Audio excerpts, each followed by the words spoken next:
गुरुर्ब्रह्मा गुरुर्विष्णु गुरुदेवो महेश्वर गुरु साक्षात् परब्रह्म तस्मै श्री गुरवे नमः गुरवे नमः। गजाननं भूतगणाधिसेवितं कवित्तजम्बूफलसारभक्षितम् उमासुतं शोकविनाशकारणं नमामि विघ्नेश्वर पादपङ्कजं विघ्नेश्वर पादपङ्कजं।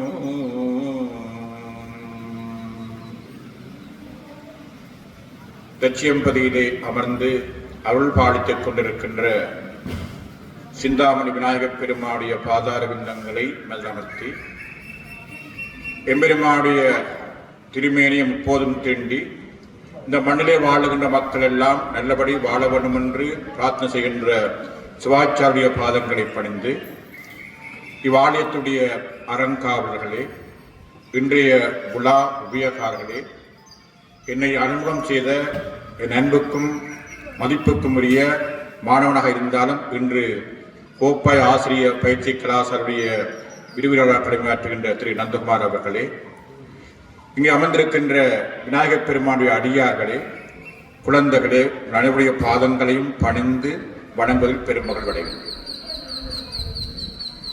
எம்பெருமானுடைய மகோற்சவ நாட்களில் நடைபெறுகின்ற சமய உரை நிகழ்வு என்பது இந்த பதியிலே மிகுந்த பெருமை உடையது என்பது எனக்கு தெரியும். இந்த பதியிலே பெரிய சொற்பொழிவர்களாகிய கீவா ஜெகநாதன், கிருபானந்த வாரியார் போன்ற அறிஞர்கள் பேசிய இந்த அரங்கிலே பேசுகின்ற வாய்ப்பு எனக்கும் கிடைத்திருப்பதை எட்டு நான் பெருமகிழ்வடைகின்றேன். நான் இப்பொழுது நிற்கின்றேன், ஒரு 25-30 வருடங்களுக்கு முன்னரும் நான் இங்கே உரையாற்றியிருக்கின்றேன். அப்பொழுது அந்த உரை அந்த மரத்துக்கு கீழே தான் ஆரம்பிக்கும். இது முழுமையாக அடியார் கூட்டங்கள் நிறைந்திருப்பார்கள் என்றாலும் ஆடியவர்கள் தொகை முக்கியமல்ல, கேட்கின்றவர்கள் மனதிலே பதித்துக் கொண்டால் அவளுக்கு ஒரு செய்தி ஒன்று கிடைக்குமா இருந்தால் அதுவே பெரிய காரியம் என்பது நான் மனதிலே கொண்டு இன்று இந்த உரைகளை கேட்பதற்கான அடியார் கூட்டத்தின் வருகை மிக குறைவு. நான் நேற்று முன்று காலையில் ஒரு ஃபேஸ்புக்கை தட்டிய பொழுது என்னை விட மிகுந்த பேச்சாளர், பெருமையான பேச்சாளர் சொன்ன செய்தியை கேட்டபொழுது என்னுடைய மனம் கொஞ்சம் ஆறுதல் அடைந்தது. அவர் குறிப்பிட்டிருந்த செய்தியை மாத்திரம் குறிப்பிடுகின்றேன். நான் மாத்தளைக்கு சென்றிருந்தேன். அங்கே பேச்சுக்கு 20 பேர் தான் வந்திருந்தார்கள். நேற்று நான் துன்னாலை போயிருந்தேன், 30 பேர் தான் வந்திருந்தார்கள். இதற்கு முன்னதாக யாழ்ப்பாணத்திலே திருவள்ளுவர் மண்டபத்திலே ஒரு இந்திய பேச்சாளர் வந்திருந்தார். அங்கே வந்திருந்த பார்வையாளர் 50 பேர் மட்டும்தான் வந்திருந்தார். ஆகவே பார்வையாளருடைய எண்ணிக்கை குறைந்தது. நான் எனக்குத்தான் யோசித்தேன், இல்லை எல்லாரும் அதுதான் நிலைமை என்பதை விளங்கும்போது கொஞ்சம் மனதுக்கு ஆறுதலாக இருந்தது. இருந்தாலும் நாங்கள் இந்த உரையை நிகழ்த்த வேண்டுமா இல்லையா என்பது எங்களுக்கு முக்கியமல்ல. இந்த ஆலயங்களிலே நாங்கள் சைவசமயமாக இருக்கின்ற நாங்கள் இந்த சைவ சமயத்திலே ஒரு பெருமையான தொன்மையான பல பொக்குசங்களை கொண்டிருக்கின்ற நாங்கள், சிவசமயங்களாக பிறந்திருக்கின்ற நாங்கள், எங்களிடம் இருக்கின்ற ஒரு குறை என்னென்னு கேட்டால், யாராவது வேறு மதத்தவர் அல்லது வேறு இனத்தவர் அல்லது வேறு நாட்டவர் எங்களுடைய மதத்தை பற்றி ஏதாவது கேட்டால் நாங்கள் சொல்லுகிற விடை எங்களுக்கு தெரியாது. ஆனால் ஏனைய மதங்களை பாருங்கள், கிறிஸ்தவ மதத்தை பாருங்கள், இஸ்லாமிய சமயத்தை பாருங்கள் அல்லது பௌத்த மதத்தை பாருங்கள், அவர்களை யாரை போய் அந்த மதத்தை பற்றி கேட்டாலும் பூரண விளக்கம் சொல்வார்கள். ஆனால் எங்களது மதத்தில் உள்ளவர்களுக்கு மிகுந்த உயர்ந்த தொன்மையான சிறந்த பொக்குசங்களை கொண்டிருக்கின்ற எங்களுடைய மதத்தில் இருக்கிற எங்களுக்கு மத விடயங்கள் தெரிவதில்லை. ஏனென்று கேட்டால் இந்த மத விடயங்களை தெரிந்து கொள்வதற்கான வாய்ப்பு வசதிகள் இல்லாமல் போய்ப்பது என்ன சொல்ல முடியாது. ஏதோ ஒரு காரணத்தினாலே அது குறைந்திருக்கிறது. என்றாலும் இங்கே 4 சிறுவர்களாக இருக்கிறார்கள், அதுவே எனக்கு மகிழ்ச்சியாக இருந்திருக்கிறது. என்று கேட்டால் இந்த சின்னஞ்சிறாருடைய மனதிலே சொல்ல வேண்டிய செய்திகள் அவர்கள் எதிர்காலத்திலே இப்படி நாங்களும் கேட்போம் என்ற ஒரு விடயம் அவருடைய மனதை பதியமாயிருந்தால் அது எங்களுக்கு பயனுள்ளதாக அமைந்திருக்கும். இன்று இந்த சொற்பொழிவு நிகழ்விலே நான் இன்றைக்கு எடுத்துக்கொண்ட கலியங்கம் ஈழத்து சித்தர்களுடைய யோகசுவாமி. இந்த சித்தர்கள் என்றவர்கள் யார் என்று கேட்டால், சித்தர்களை நாம் இனம் காண முடியாது. ஏனென்று கேட்டால், சித்தர்கள் எங்களை போல மாலை அணிவதோ அல்லது பொன்னாடை பொருத்துவதோ அல்லது மேடையிலே பேசுவதோ அல்லது அவர்களுக்கு ஊர்வலம் செய்வதோ கிடையாது. அவர்கள் யார் என்பது யாருக்குமே தெரியாது. அவர்களை அதிகமாக சொல்லுகிற மொழி, ஊர்ல உள்ள சொல்ற மொழி, அவன் பிசரன் என்று சொல்லி சொல்லுவான். அதான் சொல்ற மொழி. அவன் பிசரனை போறான், பிசரன் வாரான், என்ன செய்ய போறான்னு தெரியாது என்று மொழி இருக்குமே தவிர அந்த சித்தர்களை எல்லோராலும் விளங்கிக் கொள்ள முடியாது. சித்தர்கள் அன்றும் வாழ்ந்தார்கள், இன்றும் வாழ்ந்து கொண்டிருக்கிறார். அது எங்களுக்கு தெரியாது. இந்த வகையிலே இந்த சித்தர்களை நாம் தெரிந்து கொள்வதற்கு பூர்வ புண்ணியம் இருக்க வேண்டும். பூர்வ புண்ணியம் இருந்தால்தான் நாம் சித்தர்களை இனங்காண்பதற்கும்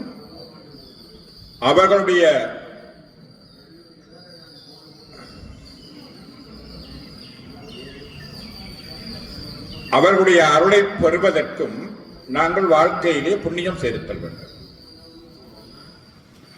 இந்த வகையிலே இந்தியாவிலே வாழ்ந்த சித்தர்களை மிக முக்கியமான ஒரு சிலர் மாத்திரம் குறிப்பிடுகின்றேன். அதை சித்தர்கள் என்று இருப்பவர்கள் அன்றும் இருந்தால் இன்றும் இருக்கிறார். அகத்திய முனிவர் ஒரு சித்தர். இறைவனுடைய திருமணம் நடைபெற்ற பொழுது எல்லோரும் தேவர்கள் மன்னர்கள் எல்லோருமே திருமணத்தை பார்ப்பதற்கு சென்றமையினாலே பூமி சமநிலை கெட்டது. இந்த சமநிலை கெட்ட பொழுது இறைவன் அந்த சமநிலையை ஏற்படுத்துவதற்காக அனுப்பியது அகத்தியர். அந்த சிறு கட்டை ஆக அமைந்திருக்கிற அகத்தியரை அனுப்பினார்கள். நீ தென்பகுதிக்கு போ, சமநிலை ஏற்படும் என்றார். அவர் அந்த ஒரு சிறு முனிவனாலே இந்த சமநிலையை ஏற்படுத்தக்கூடிய வல்லமை இருந்தது என்பது அவருடைய சித்துத்தன்மை. அதே போன்று திருமுனர் ஒரு சித்தர். திருமுனர் எங்களை போல மலனாக பிறந்து வளர்ந்தவர் அல்ல. அவர் ஞானியாக போய்கொண்டிருக்கும் பொழுது ஒரு விடயத்தை பார்க்கிறார். மூடன் என்ற ஒரு மாடு மேய்க்கிறவன் இறந்து கிடக்கிறார். இறந்து கிடக்கின்ற அந்த மாடு மேய்க்கிறவனை அந்த மாடுகள் மொய்த்துக் கொண்டு நிற்கிறது. அவனுக்கு நிகழ்ந்து வெற்றிய மாடுகளுக்கு தெரியாது.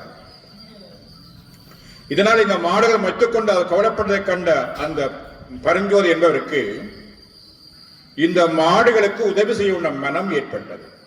என்ன செய்தார்? நாங்கள் என்ன செய்யலாம்? நாங்கள் என்ன செய்யலாம்? மாட்டை துரத்தலாம், வேற ஒன்றும் செய்யலாம். அந்த மாட்டுக்கு தண்ணி வைக்கலாம், அது மாட்டுக்கு புல்லு போடலாம், வேற ஒன்றும் செய்ய முடியாது. இறந்தவனை உயிர்ப்பிக்க முடியாது. மாடுகள் இதை கேட்டது.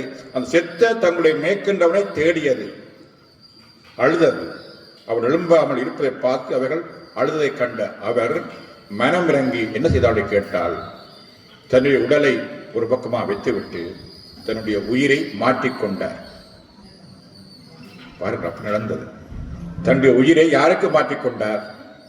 இந்த இறந்து போயிருந்த மூலன் என்ற அந்த மாடு மேய்க்கவனுக்கு மாற்றிக்கொண்டார். மாற்றினுடனே அந்த மூலன் எழுந்தான். எழுந்துடனே உன் செத்து கிழந்து எழுந்தானது மாடுகளுக்கு தெரியாது. படுத்திருந்தவன் எழுந்ததாக கருதி கொண்டார்கள். அந்த மூலன் அந்த மாட்டை அவனுக்கு தெரியாது. நான் அவனுடைய உயிர்ப்பை மாறிவிட்டது. உண்மையான மூலன் செத்து விட்டான்.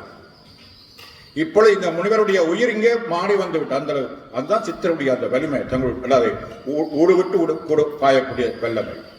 அப்ப தங்கள் உடம்பை விட்டு இந்த உடம்புக்கு மாற்றினார். உயிரை மாற்றி அவர் எழுந்து சென்றால் அந்த மாடு போற இடம் வரை தெரியாது. மாடு போறதுக்கு பின்னால போகிறார். அப்படியே போய் மாட்டை விட்டு விட்டு தன்னுடைய வீட்டுக்கு போகிறார். அந்த இடத்துக்கு போய் இந்த இடத்துக்கு போனால் மனைவி கூட கதைக்கிறால். இவருக்கு கதைக்க முடியவில்லை. இவருக்கு மனைவி உறவு ஒன்றுமே தெரியாது. அவர் கண்ணை மூடி தியானத்தில் இருந்து விட்டார். அப்படியே இருந்து விட்டார். மக்கள் மனைவிக்கும் ஒருவருக்குமே விளங்கவில்லை. அப்படி இருந்தவர் தான் திருமூலர். அந்த திருமூலர் 3000 ஆண்டுகள் இந்த மண்ணிலே வாழ்ந்து திருமந்திரத்தை பாடினார். 3000 ஆண்டுகள் இருந்து 3000 திருப்பாடலை பாடினார். அவர் பாடிய ஒவ்வொரு பாடலும் ஒவ்வொரு மந்திரம். அது அன்றைக்கு தமிழ் ஆகவமாக கருதப்படுகிறது. அப்ப தமிழ் ஆகவமாக கருதப்படுகின்ற திருமந்திரத்தை அந்த திருமூலர் தந்தார். எப்படி தந்தார்? இந்த மூலன் என்ற மாடு மேய்க்கின்றவர் இறந்த பொழுது அவனுக்கு உயிர் கொடுக்க வேண்டும் என்பதற்காக உயிரை மாற்றிக்கொண்ட அவர் அந்த சித்தர் திருமூல நாயனாராக இருந்து இந்த மண்ணிலே வாழுகின்ற மக்களுக்கு திருமந்திரம் என்ற அரும் பொக்குசத்தை தந்தார். அதில் உள்ள ஒவ்வொரு பாடலும் ஒரு மந்திரம். அப்படி தரப்பட்ட அந்த திருமந்திரத்தில் இருக்கிற ஒவ்வொரு பாடலை நாங்கள் படித்தாலே வாழ்க்கையிலே உயர்வடைந்து விடலாம். அவற்றை படிப்பதில்லை. அவர்தான் இந்த சித்தர்களை பற்றி ஒரு விடுதலை சொல்லுகிறார். சீவனார் சிவனாரை அறிந்தனர், சீவனார் சிவனாரை அறிந்தபின் சீவனார் சிவனாய் இருப்பார். அவ இந்த சீவன் சிவனை அறிந்து விட்டால் இந்த சீவன் சிவனாகவே இருக்கும். அவ இந்த பூமியில வாழ்ந்து கொண்டிருக்கிறவர்கள் சீவனா இருக்கின்றவர்கள் சிவனை அறிந்தால் அவர் சிவமாக மாறிவிடுவார்கள். அப்படி மாறியவர்கள் தான் சித்தர்கள். இந்த வகையிலே திருமூலன் போன்ற சித்தர்கள் 15 சித்தர்கள் வாழ்ந்ததாக சொல்லப்படுகிறது. பல சித்தர்கள் இருந்திருக்கிறார்கள். சித்தர்கள் அவர்கள் தங்களுக்காக குடம் போட்டு தங்களுக்கு மாலை போட்டு தங்களுக்கு வரலாறு எழுதி தங்களுடைய வரலாற்றை பதிந்தவர்கள் அல்ல. ஆனபடியால் அவரை பற்றி தெரியாது. அந்த வகையிலே இந்த சித்தர்கள் இப்படி வாழ்ந்து கொண்டிருக்கும் பொழுது அந்த சித்தர்கள் சில பேர் இனங்காண்பால் என்று கேட்டால் எப்படி மணிவாசக பெருமானை ஆட்கொள்வதற்கு இறைவன் குருந்தமிழர்கள் இருக்கின்ற பொழுது அமைச்சராக இருந்த தென்னவன் பிரமராக நாங்கள் குதிரை வாங்க சென்றவர் இனங்காணுகிறார். தன்னை தேடி வந்திருக்கின்ற குருவை இனங்காண்கிறார். எல்லோருக்கும் தெரியாது. குருவை இனம் கண்டார். குருவை இனங்கண்டதன் பின்னர் அவர் குருவை தேடினார். எல்லாவற்றையும் மறந்தார். அவருக்கு அர்ப்பணித்தார். அவருக்கு அடைக்கலம் புகுந்தார். அவ்வாறு புகுந்து ஆட்கொள்ளப்பட்டவர் மணிவாசக பெருமான் என்பது வரலாறு, என்னொரு வரலாறு. அப்ப இப்படி அந்த குருவை இனங்காணக்கூடிய இறைவன் தான் மனித வடிவத்திலே வந்திருக்கான் என்பதை உணர்வதற்கான பக்குவம் எல்லோருக்கும் இல்லை. மணிவாசக பெருமானுக்கு இருந்தபடினால் தான் அவர் இறைவனை குருந்தமரங்களிலே குருவா வந்திருப்போர் இறைவன் தான் வந்திருக்கார் என்பதை உணர முடிந்தது. அதே போன்றுதான் இந்த ஞானிகளும் மண்ணிலே வாழ்ந்து கொண்டிருக்கும் பொழுது, சித்தர்கள் வாழ்ந்து கொண்டிருக்கும் பொழுது சித்தர்களை எல்லோரும் அறிய முடியாது. அறிவதற்கு பக்குவமுள்ள ஆன்மாக்கள் தான் அந்த குருவை தெரிந்து கொள்வார்கள், அறிந்து கொள்வார்கள். இவ்வாறு தெரிந்து கொண்ட அறிந்து கொண்ட அவர்கள் குருவை நாடி தங்களுடைய மலத்தை நீக்கி, அதாவது மன இருளை நீக்கி மெஞ்ஞானத்தை பெறுவார்கள். அஞ்ஞானத்தை நீக்கி மெஞ்ஞானத்தை பெறுவார்கள். இவ்வாறு அஞ்ஞானத்தை நீக்கி மெஞ்ஞானத்தை பெறுவதற்கு நாம் நீண்ட காலம் தவம் செய்திருக்க வேண்டும். நீண்ட காலமா பக்குவம் அடைந்திருக்க வேண்டும். அது சாதாரணமாக கிடைக்க மாட்டார். இந்த வகையிலே யாழ்ப்பாணத்தில் இப்படியான சித்தர்கள் வாழ்ந்தார்கள், வாழ்ந்து கொண்டிருக்கிறார்கள், வாழ்வார்கள். இன்றையும் வாழ்ந்து கொண்டிருப்பார்கள். ஆனால் அதை இனங்காண்பதற்கு என்ன வேண்டும் என்பதை இங்கு நான் ஒரு விடயத்தை மாத்திரம் வைத்து விளங்க முற்படுகிறேன். இந்த வகையிலே யாழ்ப்பாணத்திலே ஒரு ஞான பரம்பரை இருந்திருக்கிறது.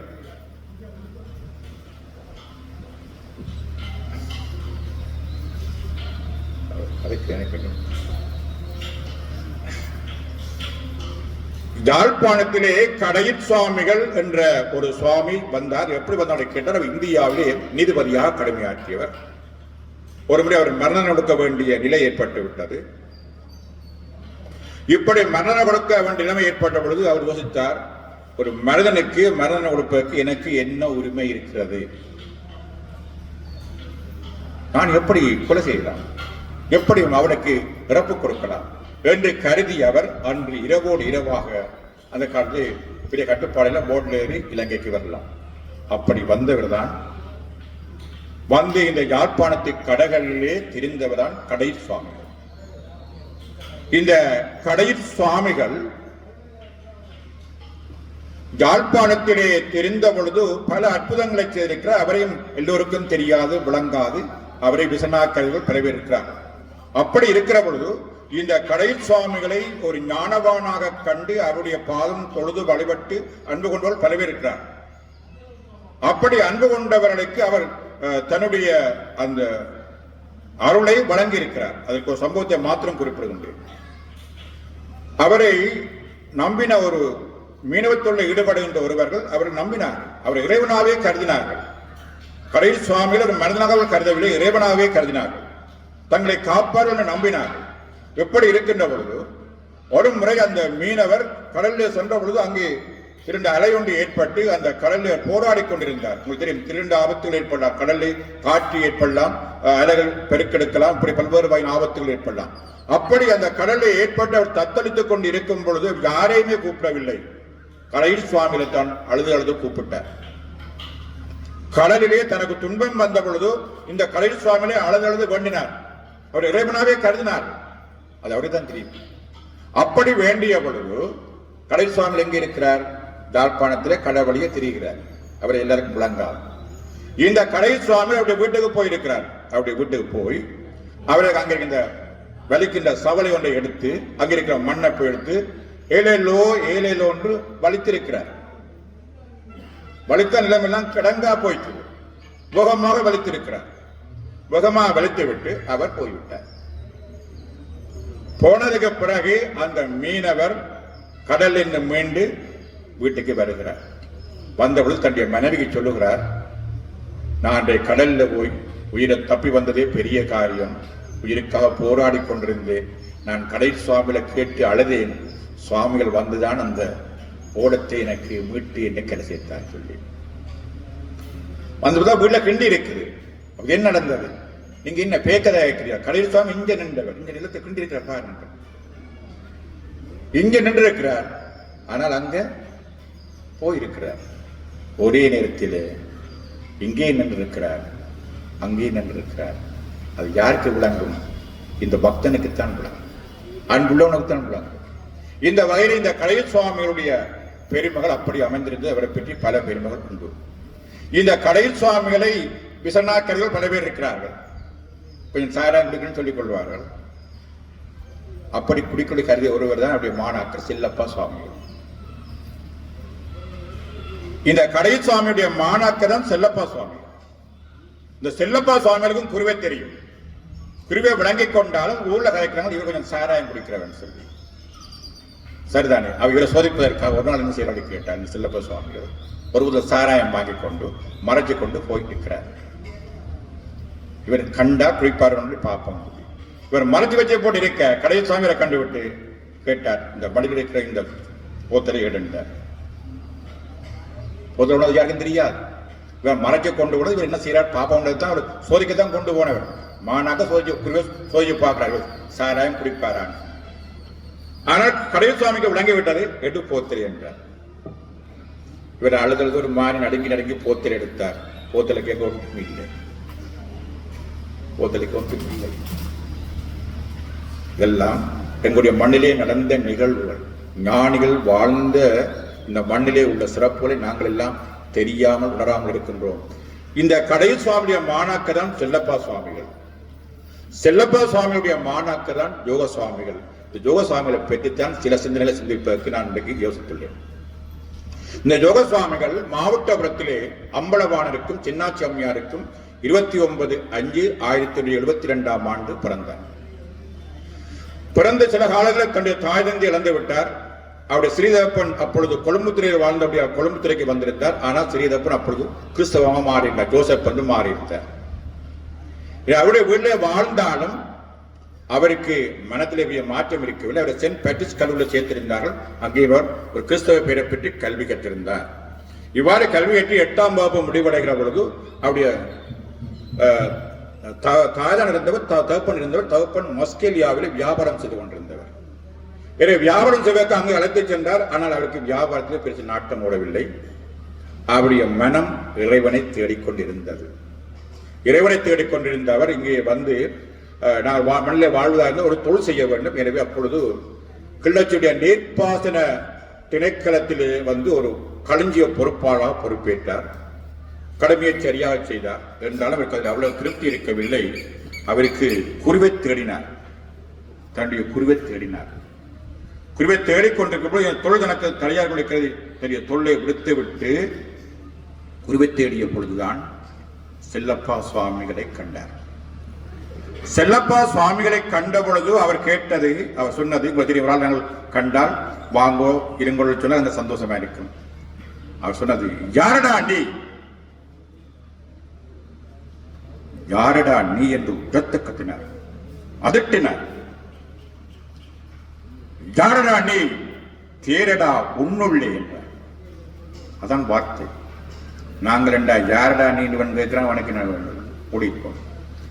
அந்த வார்த்தை யாரடா நீ தேரடா உன்னுள்ளே என்று சொன்ன பொழுது எல்லாருக்கும் விளங்கி இருக்காது, அவருக்கு விளங்கினது. அதுவே ஞான வார்த்தையாக விளங்கியது. யார் நீ? நீ இந்த உடம்பு அல்ல. இந்த உடம்புக்கு பெயர் போடுவார்கள், மாலை அணிவிப்பார்கள், பல்வேறு வகையான வரவேற்பெல்லாம் செய்வார்கள். செத்து போனால் கேட்பால் பிணமுப்பு எடுக்கிறது நாங்கள் சமமுப்பம் எடுப்பார்கள். நாங்கள் பேரெல்லாம் புரியும். பல பேர் கொடுப்பார்கள், பல பட்டங்கள் கொடுப்பார்கள், பதவி கொடுப்பார்கள், எல்லாம் போடுவார்கள், எல்லாம் செய்வார்கள். செத்து போனால் பிணம் எப்ப சிவனான செத்து கேட்க பிணம் எப்ப எடுக்கணும் கேட்பாங்க தாங்க. எனவே யார் நீ என்று உன்னுடைய உடம்பு அல்ல, உனக்குள்ளே இருக்கிற அந்த ஆத்மாவை நீ அறிய வேண்டும். யாரடா நீ தேரடா உன்னுள்ளே, உனக்குள்ளே இருக்கிற அந்த ஆத்மாவை அறி. தேரடா உன்னுள்ளே, தீரடா பற்று, ஆசையை தீரண்டா. ஆனா உனக்குள்ளே இருக்கின்ற அந்த ஆன்மாவை நீ அறிய வேண்டுமா இருந்தால் ஆசையை விட வேண்டும். ஆசை படப்பட ஆய்வரும் துன்பம், ஆசை விட விட ஆனந்தமாக என்பது வாக்கு. எனவே யாரடா நீ தேரடா உன்னுள்ளே, தீரடா பற்று என்ற அந்த வாக்கை வேத வாக்காக கருதி கொண்டு யோகசுவாமிகள் அவருக்கு பின்னாலே திரிந்தார். அப்படி இருந்த அந்த முத்துக்களை பெறுவதற்காக அலைந்தார், திரிந்தார், பல சோதனைகளை கொடுத்தார். அவருடைய சோதனைகள் என்பது சாதாரண விடயம் அல்ல. எங்களை யாராவது கோவித்து பார்த்தால் அந்த பக்கம் நாங்கள் போக மாட்டோம். ஒரு மாதிரி பார்த்தாலே நாங்கள் போக மாட்டோம். ஆனால் அவளோடு சேர்ந்து நடந்த சம்பவங்கள் எல்லாம் அற்புதமான நிகழ்வுகள். அவர் வாங்குறார், கிரிமலைக்கு போனோட கிரிமலைக்கு எங்களை போல அந்த பஸ் இல்லை, நடந்துதான் போக வேண்டும். யாழ்ப்பாணத்தில் இருந்து கீரிமலை வரை நடந்து போவாளே குளிக்கிறது. கீரிமலை வரை நடந்து போய்விட்டு குளிக்க மாட்டார்கள். வாடா போன திரும்பி வந்துடுவார். கீரிமலை குளிக்க போனால் குளிக்காமலே திரும்பி வந்தார். அப்படி சோதித்து பார்த்தார்கள். சில வேளையில 2 மணி நேரம் சாப்பாடு இல்லாமல் பசிக்குதுன்னு சொல்லி அடுப்பை மூடி சமைக்க தொடங்குவார். பானையில தண்ணியை வச்சு அரிசியை போடுவார்கள். பசிதானே எப்ப சாப்பாடு சோறு ரங்கம் சாப்பிடலாம்னு பார்த்து கொண்டிருப்பார்கள். சோறு அவிந்து கொண்டு வர்ற நேரத்தில் ஒரு கொட்டை எடுத்து ஒரே உடையடைத்து உடைத்து விடுவார். உள்ளே மக்கினி வெளியே மக்கினி என்று சொல்லிவிட்டு உனக்கு ருசியா அவனும் சொல்லிவிட்டு போய்விடுவார். அப்படி இருக்கும். இப்படிதான் சோதித்தார்கள். பல வகையான சோதனை செய்தார்கள். இப்படியெல்லாம் சோதித்து சோதித்து நீ காசிக்கு போ, கதிராமன் போன்றெல்லாம் சொன்னார். சில வார்த்தைகள்லாம், மற்றபடி ஒரு வார்த்தையும் கிடையாது. ஆனால் இந்த செல்லப்ப குருநாதனை உணர்ந்து கொண்டார் யோக சுவாமிகள். இவர் ஞானி, இவர் கடவுள், என்னை வழிகாட்ட வந்த தெய்வம் என்பதை அவர் உணர்ந்து கொண்டார். அவருக்கு பின்னாலே திரிந்து கொண்டு வாழும் பொழுது ஒரு நாள் காலையில் எழுந்து கல்லு திட்ட அந்த பிரஸ் ஒன்றும் இல்லை, இந்த வேப்பங்குச்சி எடுத்துக்கொண்டு தீட்ட வழிகிட்டவர் நடக்கிறார். நடந்து போய் எங்கே வரையும் போயிட்டார், ஆணையர் வரையும் போயிட்டார். எங்கே போறது தெரியாமல் ஆணையர் வரையும் போயிட்டார். போனவள்தான் பார்த்தார், பல்லு திட்டுறாங்க. எங்க நிற்கிற ஆணையர் இல்லை. அவர் அப்படியே விடவில்லை, கதிர்காமம் அப்படியே போனார், நடந்து போனார். இன்னைக்கு கதிர்காமம் யாத்திரை போறார்கள். அந்த ஜோசுவாமிகள் அப்படியே கதிர்காமம் சென்றார். செல்லும் பொழுது பல்வேறு வகையான காரணம், இப்பொழுதே பிரச்சனைகள், உலக வசதியான வாய்ப்புகள் எல்லாம் இருக்கிற காலத்திலேயே பல நெருக்கடி இருக்கும் பொழுது நாங்களே ஒரு முறை போன முறை கதிராமம் போயிட்டு வரும்பொழுது எங்களை 2 யானை மறைத்து விட்டது. எங்களுக்கு அதே என்ன நடக்கும் என்று தெரியாது. யானை எங்களை மறைத்து விட்டது. மறைத்தது மட்டுமில்ல, திடீர்னு வந்து தும்பிக்கை உள்ளுக்கு விட்டு விட்டார். நான் பின்சீல இருந்த விட நான் கொஞ்சம் பயமில்லாமல் இருந்தேன். என்ன நடக்க பார்ப்போம். அது கையை தும்பிக்கை உள்ளுக்கு விட்டுட்டது. பிறகு வந்து இந்த கதை வந்து ஒரு உதஞ்சுது. எல்லாரும் அங்கங்கே ஓடி திரிகிறார்கள். நான் பேசாமல் இருந்தேன். ஆனால் பிறகு கொஞ்சம் அதை போயிட்டு இவ்வளவு வசதியான வாய்ப்புள்ள காலத்திலே இப்போது ஒரு போன மார்கழி மாதம் நடந்த மார்கழி மாதம் 12 நடைபெற்றது. நாங்கள் வரும்பொழுது கதிராமத்துக்கு போயிட்டு வரும்பொழுது எங்களை வழியிலே காணை மறைத்து விட்டது. இந்த காலம் எப்படியான வேலைக்கு சொன்னால் அந்த காலம் எவ்வளவு கஷ்டம் இருந்திருக்கு. இந்த ஜோசுவாமிகள் எப்படி தாண்டி பல இடங்கள் சென்று கதிராமம் போய்விட்டார். போனால் எத்தனை நாட்கள் சென்று இருக்கும், மாதக்கணக்கில் ஆளை காணவில்லை. எனவே உள்ளவர்கள் இந்த யோகசுவாமியோட சில உறவினர்கள் பார்த்தாலும் இவனை காணவில்லை. போய் எப்படி கேட்ப செல்லப்பா சுவாமி கேட்கிறார். போனாலும் புதுனத்தான் தூசி பேச அனுப்பிவிடுவார். கேட்க முடியாது, கதைக்க முடியாது, விஷயத்தில்லப்பதான். எனவே எப்படி கேட்கிறார், 2 நாளும் மனது உறுதிப்படுத்தி போய் கேட்டாலும் இந்த யோகனை காணவில்லைன்னு சொல்லி அவர் செத்து போனான். சுவாமி யோகன் செத்து போனான். செத்து போனான் அவரை காணவில்லை. 2-3 மாதமாக காணவில்லை. இப்ப என்ன செய்யலாம்? தந்தி அடிச்சோ போன் அடிச்சோ இதை பார்த்து கேட்டு அறிஞ்சோட உள்ளாங்க. அப்போ ஒன்றுமில்லை, காணவில்லை, செத்து போனான். எனவே செத்து போனால் நாங்கள் என்ன செய்வோம் தெரியாது. செத்து போனது அறிந்துடன் அவர்கள் அவர் செய்ய வேண்டிய அந்த அவரை கிரியைகள் எல்லாவற்றையும் செய்து அவர் எல்லாவற்றையும் முடித்து விட்டார். யோகசாமிகள் கதிராமரம் போய்விட்டு அப்படியே மேற்கு புறமாக புறப்படுவது கொழும்பு மாத்தலை யாழ்ப்பாணம் சேர்ந்தார்.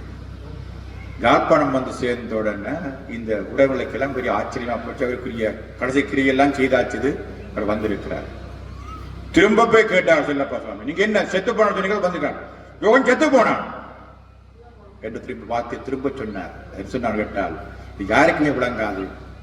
யோகன் தன்னுடைய அந்த உடல் தன்மையை, உடல் பற்றி அவன் இழந்து விட்டான், செத்து போனான் என்பதுதான் கருத்து. இது யாருக்குமே விளங்காது. உலக பெற்ற திறந்து விட்டான், ஆசையை திறந்து விட்டான், ஆசை செத்து போய்விட்டது. எனவே யோகன் செத்து விட்டான். இது யாருக்கு விளங்கியது? குருவுக்கு விளங்கியது. மற்றவர்களுக்கு, உலக மக்களுக்கு அது விளங்காது. அப்படிப்பட்ட யோக சுவாமிகள் இந்த மண்ணிலே இருக்கும் பொழுது பல்வேறு வகையான பணிகளை ஆற்றிக் கொண்டிருக்கின்றார். இந்த பணிகளை ஆற்றிக் கொண்டிருக்கின்ற போது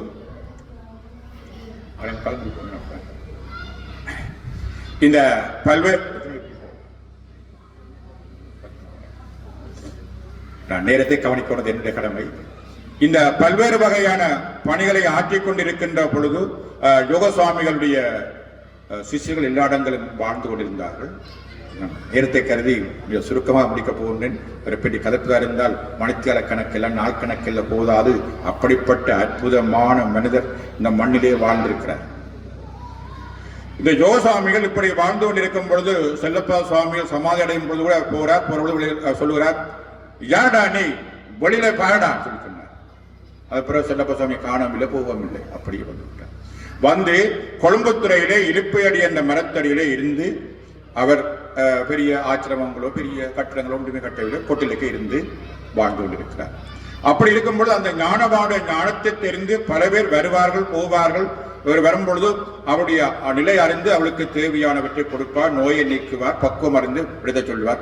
யாராவது எங்கடியாக அப்படி கேள்விப்பட என்ன போவார், சாத்திரம் கேட்க போவார். பிள்ளைக்கு கையால் நடக்குமோ, பிள்ளைக்கு வேலை அடைக்குமோ, அவன் வெளிநாட்டுக்கு போவானோ, போனவன் நிற்கிறானோ, வருவானுக்கு எப்போ போவார், வந்தால் பிள்ளை விஜயத்துறை சொல்லிட்டு சாத்திரங்க உடனே இந்த சாத்திரம் கேட்பதற்கு போகணும். ஆனா ஆன்ம ஞானத்தை தேடி வருகின்ற ஆன்மாக்களுக்கு, தன்னை தேடி வருகின்ற அடியாளுக்கு, மரணம் வந்து வருகிற அடியாளுக்கு பக்குவமாக பதில் சொல்லி அனுப்புகிற தன்மை இருக்கிறது. இப்படிப்பட்ட யோக சுவாமிகள் யாழ்ப்பாணம் இருக்கும் பொழுது நடந்த 2 சம்பவங்களை மட்டும் சொல்ல நினைக்கின்றேன். அப்பொழுது யாழ்ப்பாணத்திலே ஒருவர் இருந்தவர், துரைசாமி என்ற ஒருவர் இருந்தவர். அந்த துரைசாமி என்பவர் இந்த யோக சுவாமிகள் மீது மிகுந்த பற்றுக்கொண்ட அவர் இங்கிலாந்துடைய எலிசபெத் மகாராணியுடைய பட்டமளிப்பு விழாவுக்கு அவர் அழைக்கப்பட்டிருந்தார். அப்படி எங்களை பிரித்தான ஆட்சி நடைபெறுகின்றது. இந்த பெரியப்பா என்பவர் எலிசபெத் மகாராணியுடைய பட்டமளிப்பு நிகழ்வுக்காக இலங்கையிலிருந்து அழைக்கப்பட்டிருந்தார். இவர் போவதை நாங்கள் அழைத்தப்போ எங்களை மகாராணி வரை சொன்ன நாங்கள் எல்லாம் பாஞ்சடிக்கு போயிருக்கோம் தான். அதே போல இந்த துரைசாமி போவதற்கு தயாராகிவிட்டார். தயாராகி கொண்டிருக்கிற பொழுது முதல் நாள் அவருக்கு நோய் வந்துவிட்டது.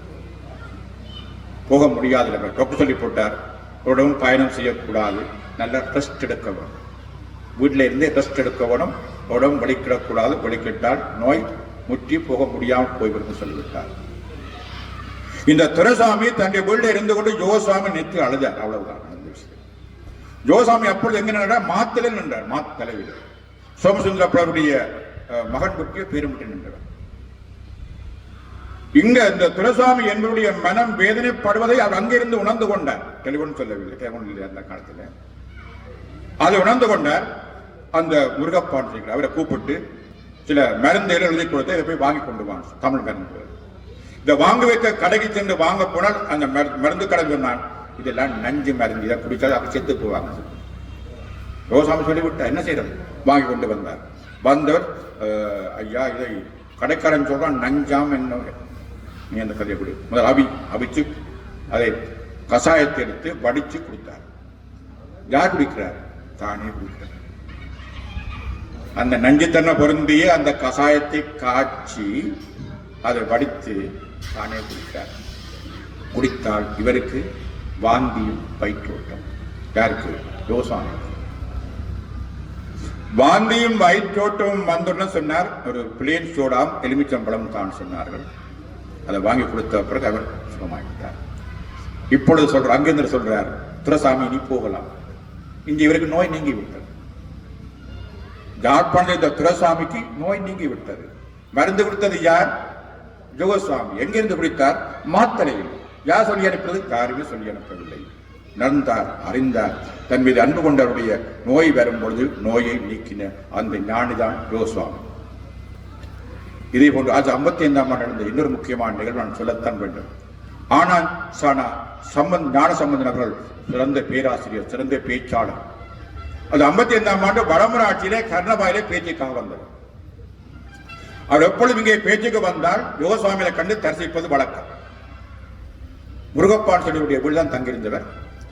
அது 55ஆம் ஆண்டுகள், கடகாலம் 75 வருடங்களுக்கு முன்னர். அது 55ஆம் ஆண்டு கர்ணபாயில தங்கியிருந்த பொழுது அவர் பின்னேரங்களில் யோகசுவாமி போய் கொள்முதலே பார்த்துட்டு வர்ற வழக்கம். எனவே முதல் நாள் பேச்சு முடிவடைந்தது. அவர் யோகசுவாமியிடம் போய் கதைத்து விட்டு வருகிறார். வந்து படுத்தார். காலை எழுந்த பொழுது இந்த முருகப்பா கேட்டார், அப்படி ஐயா இரவு நல்லா நித்திர கொண்டிலான்னு கேட்டார். அவ்வளவுதான் கேட்ட கேள்வி. அவருக்கு கதைக்க முடியவில்லை. அவருக்கு ஒரு நோய் ஒன்று ஏற்பட்டு விட்டது. அது சொல்லுது குரல் நான் முடக்கம். கதைக்க முடியாது. தொண்டை குரல் நான் முடக்கம் என்ற நோய். இது எல்லாருக்கும் வராது, பயப்பட தேவையில்லை. கோடியில் ஒரு ஆளுக்கு வரும். கோடியில் ஒரு ஆளுக்கு அந்த நோய் வரும். அந்த நோய் அவருக்கு ஏற்பட்டுள்ளது. குரல் நான் முடக்கம். கதைக்க முடியாது. சத்த காட்டுத்தான் வரும், கதை வராது. இவருடைய தொழில் என்ன? பேச்சு, சொற்பொழிவு, ஆனா ஞான சம்பந்தம், பெரும் பேச்சாளர். இந்த பேச முடியவில்லை, கதைக்க முடியவில்லை. அப்படி இருக்கும். 10 நாள் பேச வந்தவர் ஒரு நாள் பேச்சுக்கு பிறகு பேச முடியவில்லை. அங்க இப்போ முந்தின மாதிரி இல்லை, இப்ப மாதிரி இல்லை. முந்தையவருக்கு வந்தவங்க கார் ஒன்று கொடுத்திருந்தார்கள். அந்த கார் எடுத்துக்கொண்டு அவருக்கு சாவச்சியில் ஒரு டாக்டர் இருந்தவர். டாக்டர்கிட்ட போனார். டாக்டரை சோதிச்சு பார்த்துட்டு சொன்னார், இது மாற்ற முடியாது, ஒன்றும் செய்ய முடியவில்லை. அவருக்கு விளங்கிட்டு இது இந்த நோய் நீக்க முடியாது, மாற்ற முடியாது. அவர் ஒரு 40 வருடமாக வைத்திய சேவையில் இருக்கின்ற ஒருவர், இந்த குரல் நான் முடக்கம் நோய் இவருக்கு ஏற்பட்டிருக்கிறது, இதற்கு மருந்தில்லை, மாற்ற முடியாது என்று சொல்லி அவர் புறப்படும் நேரம் வந்து விட்டது. சொன்னார், போய் நீங்க எதுக்கும் கொழும்புத்துறை யோகசுவாமியை கண்டுட்டு வாருங்கள் சொன்னார். இந்த யோகசுவாமியில பகல் நேரம் போய் யாருமே காண்பதில்லை. பகல் நேரம் எல்லா இடம் திரிவார். கிளிநொச்சி, வடமராட்சி, எல்லா இடம் மேலையாகும், எல்லாம் போய் எங்க திரிவார் யாருக்குமே தெரியாது. இறைவிலான் தங்கியிருப்பார். அப்ப இந்த பகல் நேரம் இவர் சொல்ற யோகசுவாமியை கண்டுட்டு வாருங்கள் சொல்லி இவருக்கு குரல் வரவில்லை. தன்னுடைய காரை செலுத்திக் கொண்டு யோகசுவாமிகிட்ட போக, யோகசுவாமி அங்கே இருக்கிறார். வாடா வா, என்ன இது இருந்து கொஞ்சம் தானே கதைக்க. இவரை கதைக்க முடியல. கதைக்காமல் போற பொழுது சொன்னார், சேர்க்கலாரையும் கம்பெனி நாங்கள் தான் மண்ணுக்கு புதைப்போம் என்று சொல்லி இவர் விட்டதுதான். இவருக்கு ஒன்றும் எழுத முடியவில்லை. இங்கே வந்து டாக்டர்கிட்ட வருகிறார். வந்து டாக்டர் வீட்டுக்கு வந்து டாக்டர் கூப்பிடுகிறார். இந்த டாக்டருக்கு அஞ்சம் கட்டு அறிவும் கட்டி போச்சு என்றால் நோய் நீங்காதடி கருதிய நான், இவர் போய் இப்பொழுது கதைக்கிறார். என்ன செய்ய? யோகசுவாமிகிட்ட போயிட்டு வந்த அவ்வளவுதான். டாக்டர் சொல்லி கேட்ட பொழுது அவர் டாக்டர் சொன்னார், டாக்டர் உங்களுக்கு வந்த வருத்தம் உலகத்தில் யாருக்கும் வராத வருத்தம் வந்து விட்டது. நீங்கள் கதைக்க முடியாது. உங்களுக்கான பிளேன் டிக்கெட் ஆயத்தமாக இருக்குது. உங்களுக்கு உதவிக்கும் ஒரு ஆள் தயார்படுத்தி விட்டேன். இன்றைக்கு நீங்கள் பின்னேரம் புறப்பட்டு போகலாம் என்று ஆயத்தமாக வைத்திருக்கப்படும். நினைத்து அழுதார், பேசினார். அந்த யோகசாமி நினைத்தார். அவருடைய குரல் மாற்றமடைந்தது. தொடர்ந்து பேசி 98ஆம் ஆண்டிலும் வாழ்ந்தார். அவர் மண்ணிலே குரல் மாறாமல் 80 வயதிலும் அதே குரலில் பேசுகிற வல்லமை கிடைத்தது யோகசுவாமிகளால். எனவே இலங்கையில் வந்து இந்த குரல் நான் முடக்கம் என்ற நோய் ஏற்பட்டு பேச முடியாமல் ஏற்பட்ட அவருக்கு யோகசுவாமியுடைய தரிசனம் அவருடைய பார்வை, அவருடைய தீட்சை அவருக்கு அந்த நோயை நீக்கி தொடர்ந்து அந்த பணியை ஆற்றுவதற்கு வாய்ப்பு கிடைத்தது. இப்படியெல்லாம் இந்த ஞானிகள் இந்த மண்ணிலே வாழ்ந்திருக்கிறார்கள். இப்படி பலவிதமான அற்புதங்கள் நான் அவற்றை எல்லாவற்றையும் சொல்லிக் கொண்டிருப்பதற்கு நேரம் காலங்கள் போதாது. இப்படியான அற்புதங்களை செய்த யோக சுவாமிகளை இந்த மண்ணிலே வாழ்ந்த சில பேர் அறிந்திருந்தார்கள். ஆனால் அவரை அறிந்தவர்கள் வெளிநாட்டவர்கள். இந்த வகையிலே சுப்பிரமணிய சுவாமி என்று ஒருவர் வந்தார். வந்த பொழுது அவர் அமெரிக்காவில் வந்தார், வெள்ளக்காரர். வந்துன்னா முதலில் ஒரு இறைக்கு அடி கொடுத்து சொன்னார், இந்த அடி அமெரிக்கா வரை கேட்கும் என்றார். நீ அமெரிக்காவில் சென்று பல கோயில்கள் அமைக்க வேண்டும், பல பணி செய்ய அனுப்பினார். அவரால் சுப்பிரமணிய சுவாமிகளுடைய ஆசிரமம் இன்றைக்கும் காவாய் தீவிலே அமெரிக்காவிலே இயங்கிக் கொண்டிருக்கிறது. அவருடைய சுவாமி மாணவர் தான் வேலும் சுவாமிகள். இங்கே உள்ள வேலும் சுவாமி இல்லை, அது வேற. இப்படி அவரை இவரை விழுத்து கட்டிவிடுவார்கள், அது வேற வேலூர் சுவாமிகள். அவர் அங்கிருந்து அந்த பணியை ஆற்றிக் கொண்டிருக்கிறார். யோசாமிய மாணாக்கர்கள் அமெரிக்காவில் இன்றைக்கு அவர் நற்சிந்தனை பாடிக்கொண்டிருக்கிறார். அதே போன்று சோழபெரிப்பிரமுடைய மகன் இங்கே வந்த பொழுது சுவாமி தஞ்சமடைந்தார்.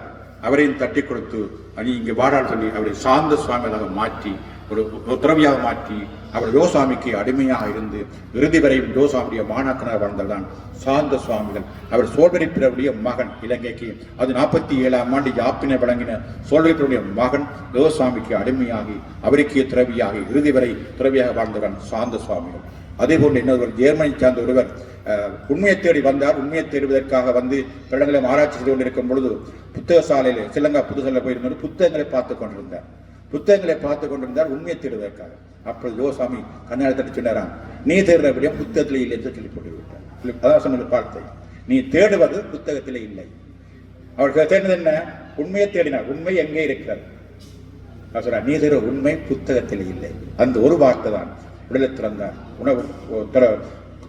உடையெல்லாம் திறந்து கவினதாரியாக சன்னதியிலே வாழ்ந்து அங்கே சமாதி அடைந்தார். அவர்தான் ஜேமன் சுவாமி சொல்வார்கள், கௌரிவாள சுவாமி சொல்வார்கள். அப்படி இருந்து வாழ்ந்தார்கள். அப்படிப்பட்ட யோசுவாமிகள் சன்னதிக்கு வந்து ஒரு செய்தியை சொன்னார். சன்னதிக்கு ஒரு முறை வந்தார்.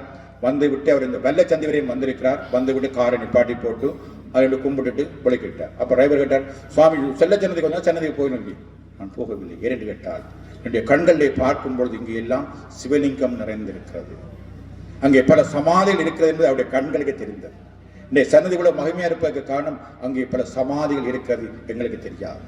இந்த யோசுவாமிகள் கண்டார். வெள்ளவெளியில் உண்டை பார்த்தார். இந்த சமாதி இருக்கிற இந்த இடத்திலே நான் எப்படி கால் வைப்பது கூறிவிட்டு அவர் அங்கே கால் வைக்காமலே போய்விட்டார். இப்படி இந்த மண்ணிலே வாழ்ந்தவர்தான் யோசுவாமிகள். அவருடைய பணியில் இன்னைக்கு பிறர் பணியாற்றிக் கொண்டிருக்கிறார்கள். அவருடைய சிந்தனை எல்லாம் வேதாந்த சாரமாக எங்களுக்கு நற்சிந்தனையாக வழங்கப்பட்டிருக்கிறது. நற்சிந்தனை எங்கள் வாழ்க்கையிலே படித்தால் வேறு ஒன்றுமே படிக்க தேவையில்லை. நற்சிந்தனை நம்முடைய வாழ்க்கையை வளம்படுத்தும், உயர்வுபடுத்தும். இந்த மண்ணிலே பிறந்திருக்கிற எங்களுக்கு அந்த ஞானியுடைய வாசனை கிடைக்கும். அந்த வாசனை ஞானியுடைய வாசனையை பெற்று மண்ணில் நல்லபடி வாழலாம். எனவே ஞானிகளை தெரிந்து கொள்வதற்கும் அறிந்து கொள்வதற்கும் நாங்கள் அந்த ஞானிகளை மேலே வைத்து வழிபட்டால் நிச்சயமாக இறைவனங்களுக்கு அந்த மனித வடிவம் தாங்கி வந்து சித்தகா வந்து எங்களுக்கு அருள் செய்வார். இந்த வேலை வாழ்ந்தொரு சுவாமிகள் யோகசுவாமிகள், யோகசுவாமிகளை நாங்கள் செவலாக நாங்கள் அறிந்திருக்க வேண்டும். அவருடைய சமாதி இப்பொழுது அவருடைய எரிக்கப்பட்டு அந்த சமாதி கொழும்புத்துறையில் இன்றைக்கும் வைக்கப்பட்டிருக்கிறது. தரிசனம் செய்யுங்கள். சுதன நிலையத்திலே தியான மண்டபத்தில் தியானம் செய்வதற்கான வாய்ப்பு உருவாக்கப்பட்டிருக்கிறது. இப்படியெல்லாம் இந்த மண்ணிலே வாழ்ந்த மக்கள் எல்லாம் நல்லபடி வாழ்வைக்க வழிகாட்டிய யோசுவாமிகள் இந்த மண்ணிலே வாழ்ந்திருக்கிறார். அவருடைய பெருமை நாம் உணர்ந்து கொள்ள வேண்டும். அவருடைய பெருமை உணர்ந்து நாங்கள் வாழ்க்கையில் அவரை போற்றி நம்முடைய மண்ணில் நாமும் நம்முடைய ஞானிகளை தேடி வாழ்வோம் அறிந்தால் நம் நல்வாழ்வு அடையலாம் என்ற செய்தியை கூறிக்கொண்டு வாய்ப்பளித்த ஆலயத்துடைய அரங்காவலுக்கும் விழா உபயோகாளுக்கும் அன்பாகலித்த திரு நந்தகுமார் அவர்களுக்கும் நன்றி கூறி என்று நிறைவு செய்கின்றேன். நன்றி, வணக்கம்.